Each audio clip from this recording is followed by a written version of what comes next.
There's a verse in the Bible that I believe if we were all to adopt it, whether you're a Christian or not, you will achieve so much in this lifetime. The verse I'm referring to is in Proverbs chapter 4, verse 26, and I quote, "Plan carefully what you do, and whatever you do will turn out right." It's that simple. Plan carefully what you do, and whatever you do will turn out right. So we know that planning is good, but the question remains, how do you plan for success? Because the Bible guarantees us that if you plan carefully, you will succeed, but how do you actually plan? That's a big question right there. Now, step 1 of planning involves seeking counsel from experts or those who've already done what we want to do. Here's what Proverbs chapter 15 verse 22 says, and I quote, "Get all the advice you can and you will succeed. Without it, you will fail." So if you look for advisors who know what they're talking about, you will likely succeed in whatever undertaking you engage in. For example, say a woman decides to sit down with 4 elderly women who are in happy marriages. Those 4 women can give that lady correct wisdom and knowledge to help her pick the right spouse and have a prosperous marriage in her lifetime. But if you consult people who are divorced or they've never been married, you'll probably end up with bad results. Now, having said that, I know some of you might say you have little to no access to sound advisors, or rather, you cannot afford consultation fees and whatnot. But you don't really need to go down that rabbit hole.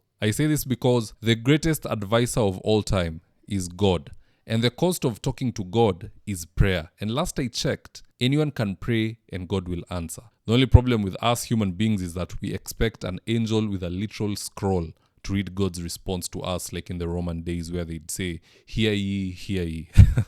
But in reality, God responds to us in subtle ways. For example, God uses dreams, which is why I personally make sure to write down all my dreams. If it's a bad dream, I pray against it. If it's a good one, I pray for it. If you're lucky, perhaps you might get a vision and whatnot, but I've had that only once in my lifetime. If I have another, I'll probably tell you guys, but that's the only one I ever had. So you're more likely to encounter dreams. If you're getting visions, you're probably on another level, and that's good. We'd like to have you over. You tell us how we get there also. Now, moving along, the second part of planning involves finding out the associated cost. Let me read for you Luke chapter 14 verse 28 to 30, just to put things into perspective, and I quote, "If one of you is planning to build a tower, you sit down first and work out what it will cost to see if you have enough money to finish the job. If you don't, you'll not be able to finish the tower after laying the foundation, and all who see what happened will laugh at you. This man began to build and can't finish the job, they will say." Now, what do we mean by cost? Cost could mean several things because what you're trying to achieve could mean spending time learning a skill. It could also mean spending actual money to pay for a service or goods that you need. Another cost might be losing friendships that add no value to your life. So in whatever it is you want to do, find out the cost, because there must be an associated cost. And once you unearth the cost, make sure you pay it. For instance, you can't gain weight if you don't spend time in the kitchen.